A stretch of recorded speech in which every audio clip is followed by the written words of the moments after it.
Hi, Facebook. Well, session opened yesterday, and we are off with a bang.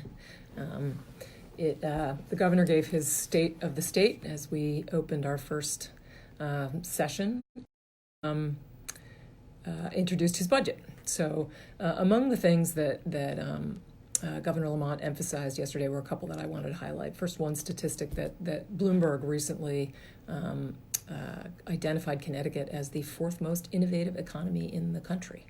And in connection with that, Lamont made a real effort to make sure that we really highlight all the positive things about Connecticut, because we sometimes get in the habit of bashing Connecticut, which has plenty of challenges. But so in that spirit, I wanted to start highlighting today some of the things that I have learned over the course year about what Connecticut is doing now that is really exciting, and also to remember the things that we have done in the past, and to slay some mythologies that are out there about Connecticut. And one of them that I hear a lot about is, cuts. Why don't we make more cuts? And of course, we always have to look at the budget with a sharp pencil.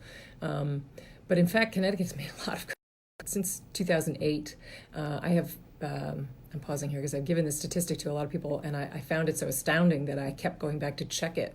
But since 2008, Connecticut has eliminated 16,000 jobs, 16,000 state jobs, which is about 21% of its payroll, which is pretty astounding at a time when our other peer states like Massachusetts added 19,000 jobs during that same period.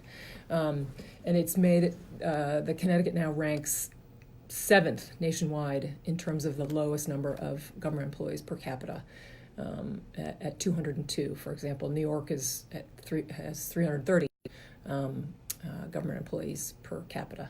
So that's a pretty, on the one hand, pretty healthy thing for Connecticut to have done. On the other hand, you may all be aware of some of the impacts of that. For example, as we look at the budget, there's lots of numbers on overtime that pop up. And that's being penny wise and pound foolish. We cut the job, and then we end up spending a lot more money on overtime. So we have to be very careful about that as we start looking seriously at the budget again.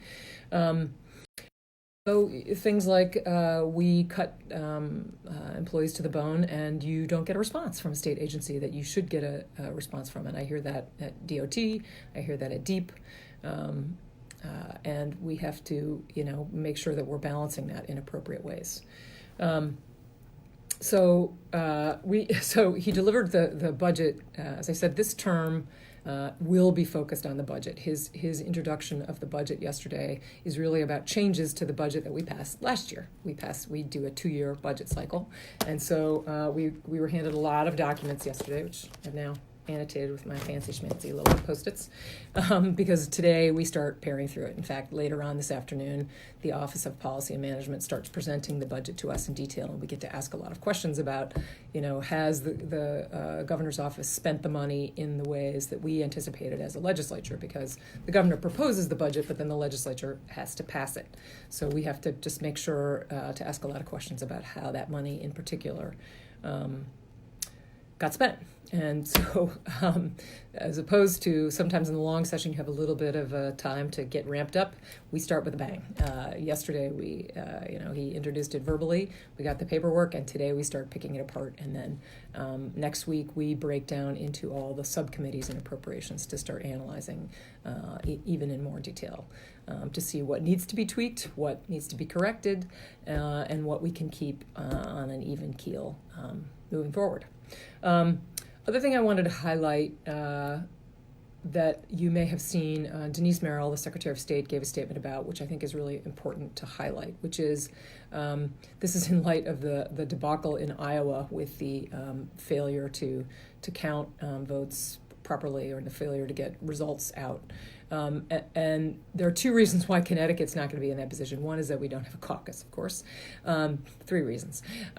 2, we use paper ballots, which seems very 20th century, but in fact it keeps us largely immune is maybe too strong a word, but it really protects us from hacking and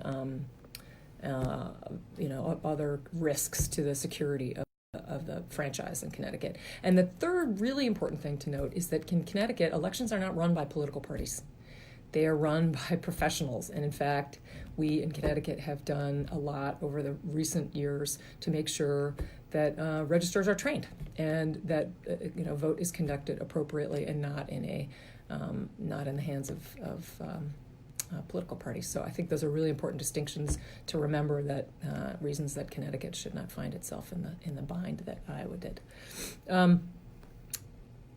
Events, mostly the events next week are going to be appropriations meetings of various kinds, although I do also have judiciary and environment meetings where we start to raise the concepts and bills that will get raised this term. As I said, this term is supposed to be focused on adjustments to the budget, and so we as individual legislators, for example, are limited in the types of bills that we're allowed to propose. We can make suggestions for appropriations, but bills, by and large, have to be raised by committee, not by individual legislators. So that's a change that we're all sort of juggling as we write letters to committee chairs to ask them to consider various things.